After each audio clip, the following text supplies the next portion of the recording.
হাজার হাজার মানুষ মৃত্যুশয্যায়, 15 লাখেরও বেশি মানুষ চরম বিপর্যস্ত, আর 2 লাখেরও বেশি পরিবার পুরোপুরি পানিবন্দী। ঘরের ভেতর বুক সমান পানি, শুকনো খাবার তো দূরের কথা, রান্না করার মতো কোনো পরিস্থিতিও নেই। কিন্তু সবচেয়ে নির্মম সত্যিটা কি জানেন? যাদের সাহায্য সব থেকে বেশি দরকার, তাদের কাছেই ত্রাণ পৌঁছাচ্ছে সবচেয়ে কম। আজকের এই ভিডিওতে আমরা উন্মোচন করব চট্টগ্রাম ও পাহাড়ি অঞ্চলের বন্যা কবলিত সর্বশেষ পরিস্থিতি, ত্রাণ পৌঁছাতে না পারার মূল কারণ এবং আবহাওয়া দপ্তরের সেই ভয়াবহ পূর্বাভাস, যার কারণে নতুন করে আরও 10টি জেলা পানির নিচে তলিয়ে যেতে পারে। ভিডিওর শেষ অংশে রয়েছে অত্যন্ত গুরুত্বপূর্ণ একটি তথ্য, যা হয়তো আপনার নিজের এলাকাকেও রক্ষা করতে পারে। এইমাত্র পাওয়া সরকারি হিসাব অনুযায়ী দেশের সবচেয়ে ক্ষতিগ্রস্ত 7টি জেলা হল খাগড়াছড়ি, রাঙামাটি, বান্দরবন, কক্সবাজার, চট্টগ্রাম, মৌলভীবাজার এবং হবিগঞ্জ। এই 7 জেলা মিলিয়ে প্রায় 15 লাখ মানুষ সরাসরি এই ভয়াবহ দুর্যোগের শিকার হয়েছেন। পাহাড়ি ঢল ও পাহাড় ধস মিলিয়ে এ পর্যন্ত মৃত্যুর সংখ্যা দাঁড়িয়েছে 44 জনেরও বেশি।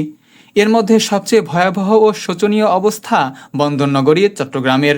একা এই এক জেলাতেই 7,60,000-এর বেশি মানুষ চরম ভোগান্তির মুখোমুখি। প্রায় 1,88,648টি পরিবার সম্পূর্ণ পানিবন্দী হয়ে দিন কাটাচ্ছেন।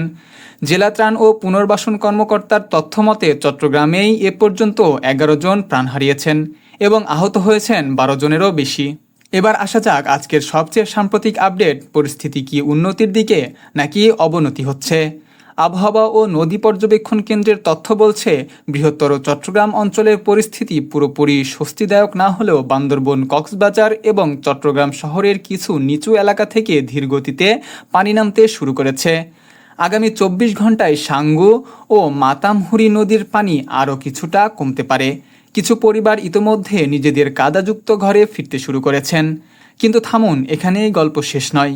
কারণ দক্ষিণ পূর্বাঞ্চলে যখন সামান্য পানি কমছে, ঠিক তখনই দেশের অন্য প্রান্তে ঘনীভূত হচ্ছে নতুন এক ভয়াবহ বিপদ।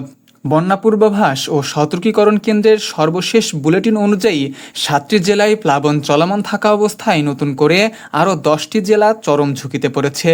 ঝুঁকিতে থাকা এই 10টি জেলাকে 2টি অঞ্চলে ভাগ করা হয়েছে। প্রথমত উত্তর পূর্বাঞ্চল। সুরমা, সারিয়াগাইন, জাদুকাটা, সোমেশ্বরী ও ভোগাই কংস নদীর পানি দ্রুত বাড়ায় সিলেট, সুনামগঞ্জ, নেত্রকোনা, শেরপুর ও ময়মনসিংহ যে কোনো মুহূর্তে প্লাবিত হতে পারে। দ্বিতীয়ত উত্তরাঞ্চল। তিস্তা, ধরলা ও দুধকুমার নদীর উজান থেকে আসা ঢলে নীলফামারী, লালমনিরহাট, রংপুর, কুড়িগ্রাম এবং গাইবান্ধায় মারাত্মক বন্যার ঝুঁকি তৈরি হয়েছে। বিশেষ করে তিস্তা নদী নিয়ে সবচেয়ে বড় রেড অ্যালার্ট জারি করা হয়েছে। আগামী 48 ঘন্টার মধ্যে তিস্তার পানি বিপদসীমা অতিক্রম করে তলিয়ে দিতে পারে 10 থেকে 12টি উপজেলা। একই সাথে ফেনী জেলাতেও নতুন করে বন্যা আশঙ্কা তৈরি হয়েছে, যা বিগত অভিজ্ঞতার কারণে স্থানীয়দের চরম উদ্বেগে ফেলেছে। 4টি নদীর 6টি পয়েন্টে পানি এখনও বিপদসীমার উপর দিয়ে প্রবাহিত হচ্ছে। এতক্ষণ আমরা যা শুনলাম তা শুধু সরকারের হিসাব ও সংখ্যা, কিন্তু এর পেছনে নির্মম সত্যটি হলো দুর্গত এলাকায় ত্রাণের জন্য হাহাকার, তীব্র সংকট দেখা দিয়েছে জরুরি ঔষধপত্র, বিশুদ্ধ পানি ও শুকনো খাবারের। স্থানীয়দের অভিযোগ, এ দুর্যোগে অনেক দায়িত্বশীল প্রতিনিধি বা বড় ব্যবসায়ী সংস্থাকে পাশে পাওয়া যাচ্ছে না।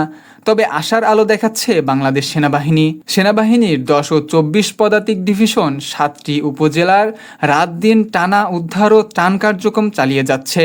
কক্সবাজার, চট্টগ্রাম, রাঙামাটি, বান্দরবন ও খাগড়াছড়িতে 1000-এর বেশি আশ্রয়কেন্দ্র খোলা হয়েছে, যেখানে আশ্রয় নিয়েছেন 12,000-এরও বেশি মানুষ। কিন্তু এই সাহায্য কি পর্যাপ্ত? আশ্রয়কেন্দ্রের একটি স্কুলেই 15টি পরিবার গাদাগাদি করে থাকছে। এক কোণে অসুস্থ বৃদ্ধ, অন্য কোণে নবজাতক নিয়ে মা।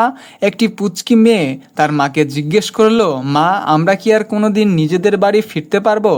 মা নীরব, কারণ তিনি নিজেও জানেন না তার ঘরটি আদেও আর দাঁড়িয়ে আছে কিনা। কেন এই পরিস্থিতি এত জটিল?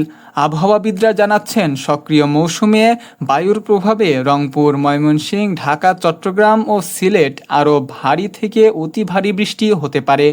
একই সাথে ভারতের মেঘালয়, আসাম ও পশ্চিমবঙ্গে প্রবল বৃষ্টি হওয়ায় সেই পাহাড়ি ঢল সরাসরি আমাদের নদীতে এসে আছড়ে পড়ছে। অর্থাৎ ভেতরের বৃষ্টি, উজান থেকে ঢল এবং আগের বন্যায় ক্ষয়ক্ষতি, এই 3 ট্রিপল ধাক্কায় দেশ আজ চরম সংকটে। সমুদ্র ও উপকূলীয় এলাকায় ৩ নম্বর স্থানীয় সতর্ক সংকেত বহাল রয়েছে। তাই যদি আপনি ঝুঁকিপূর্ণ ১৭টি জেলার কোনোটিতে থাকেন, তবে এখনই জরুরি ঔষধ, শুকনো খাবার ও গুরুত্বপূর্ণ কাগজপত্র গুছিয়ে রাখুন। নিকটস্থ আশ্রয়কেন্দ্রের খোঁজ রাখুন এবং পাহাড় ধসের ঝুঁকিতে থাকলে দ্রুত নিরাপদ স্থানে সরুন। শুধু সরকারের আশায় বসে না থেকে আমরা প্রত্যেকে ব্যক্তিগত বা স্বেচ্ছাসেবী উদ্যোগে হাত বাড়াই। আল্লাহ তাআলা বন্যা কবলিত সকল মানুষকে হেফাজত করুন, নিহতদের ক্ষমা করুন এবং ক্ষতিগ্রস্তদের ধৈর্য দান করুন। কমেন্ট বক্সে সবাই লিখুন আমিন। আপনার এলাকার বর্তমান পরিস্থিতি কেমন কমেন্ট করে আমাদের জানান।